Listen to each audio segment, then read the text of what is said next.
Dear student, आज हम पाठ 2 बेमेल मित्रता। बेमेल वो तो जिससे हमसे मेल नहीं होता, जिससे हम मिल नहीं सकते, उसके बारे में इसमें बताया गया। अब मैं तुमसे क्वेश्चन करूंगी। हम जो पाठ पढ़ने जा रहे हैं उसके अंदर मेंढक और चूहा, मेंढक और चूहे के बारे में एक कहानी है, एक स्टोरी है। अब तुम लोग क्वेश्चन का आंसर दो।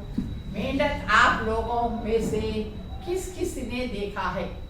मेंढक को तो फ्रॉग, कप्पा कौन कौन देखे हैं? मेंढक और फ्रॉग को सभी लोग देखते। जो कॉमन चीज है घर में, अपने घर के पास, ग्राउंडों में, हर जगह मेंढक दिखाई देती। सेकंड, तो मेंढक तो सभी स्टूडेंट देखे होंगे। सेकंड क्वेश्चन है, मेंढक कहाँ रहता?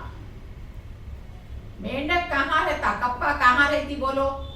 पानी में भी रहती, आंसर है पानी में भी रहती और भूमि पर भी रहती। मेंढक कहाँ रहती?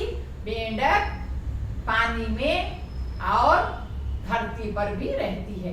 इस पाठ में मेंढक और चूहे के बारे में कहानी बताया गया है।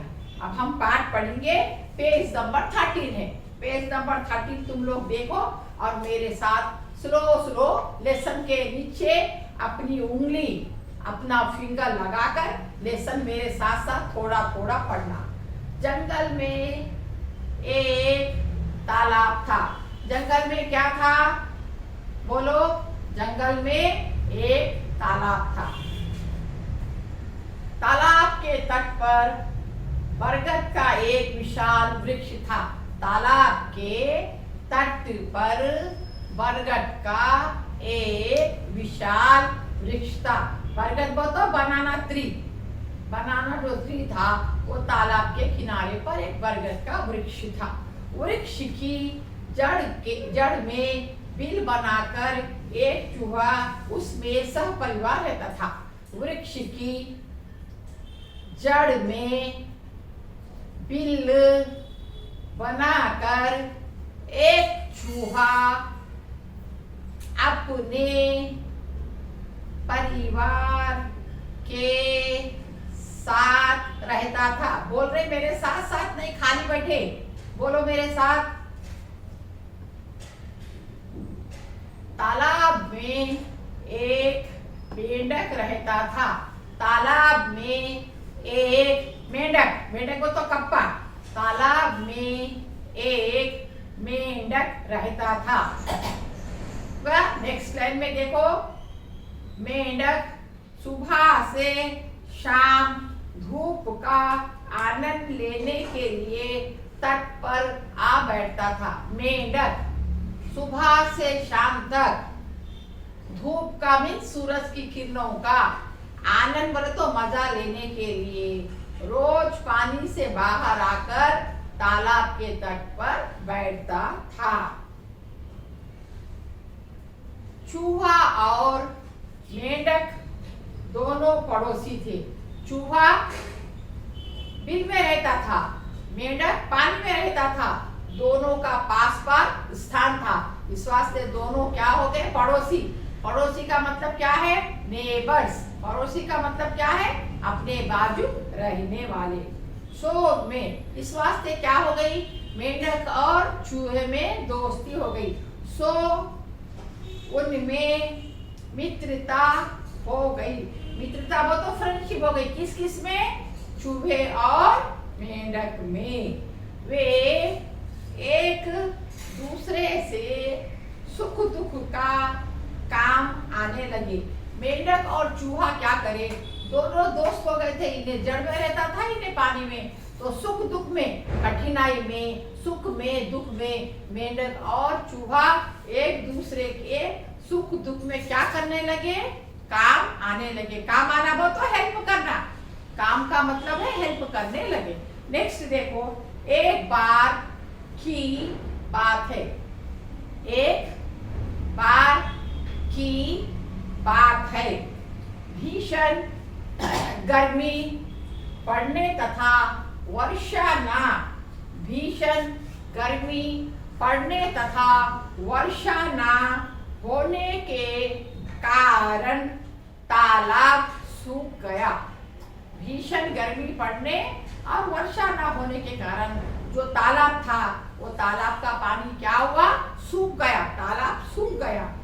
पेड़ पौधे जो तालाब के इर्द गिर्द थे, जो तालाब से पौधों को पानी मिलता था, वो जो पेड़ पौधे थे वो भी क्या हो गया, वर्षा ना होने के कारण सूख गए। मेंढक हुआ, अब क्या हुआ, तालाब में पानी नहीं है, पेड़ पौधे क्या हो गए, सूख गए। तो मेंढक और चूहे को अब क्या करना पड़ रहा, कष्ट करना पड़ रहा। किसके लिए कष्ट करना पड़ रहा, अब अपना पेट भरने के लिए उनको संकट हो गया। अगर मेंढक पानी में रहा तो क्या करता था, पानी में रहने वाले छोटे छोटे कीटाणु जीव जंतुओं को पकड़ता था।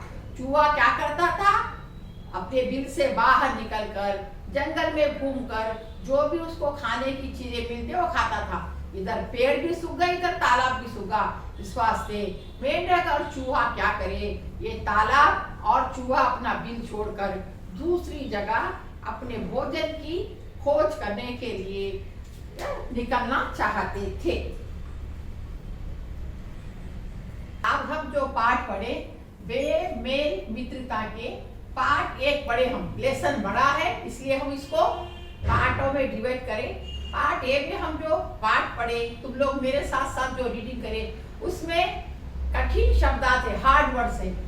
शब्दार्थ तट, बोलो तट, किनारा, तट किनारा। सेकंड विशाल, विशाल का मतलब बड़ा, विशाल, विशाल का मतलब बड़ा। मित्रता, मित्रता, मित्रता के मतलब दोस्ती, फ्रेंडशिप, एक दूसरे से मिलना, मित्रता, दोस्ती। भीषण, भीषण बहुत ज्यादा, भीषण का मतलब क्या है, बहुत ज्यादा, टू मच, अधिक। भीषण गर्मी है आज बोले तो बहुत ज्यादा गर्मी है। 5th वर्ड है कठिनाई, कठिनाई का मतलब क्या है, मुसीबत, प्रॉब्लम। कठिनाई, मुसीबत, प्रॉब्लम। एक बार मेरे साथ बोलो, तट, तट किनारा, तट किनारा। विशाल बड़ा, विशाल बड़ा। मित्रता दोस्ती, मित्रता दोस्ती। भीषण बहुत ज्यादा, भीषण बहुत ज्यादा। कठिनाई मुसीबत, कठिनाई मुसीबत। HW में पार्ट 2 मेल, बेमेल मित्रता। हम आज कितना पढ़े उतने को अच्छी तरीके से मात्राओं पर ध्यान देकर अच्छे उच्चारण से पाठ को 2-3 बार पढ़ना, फिर उसके साथ साथ कठिन शब्दार्थ भी पढ़ना। ये तुम्हारा होमवर्क है।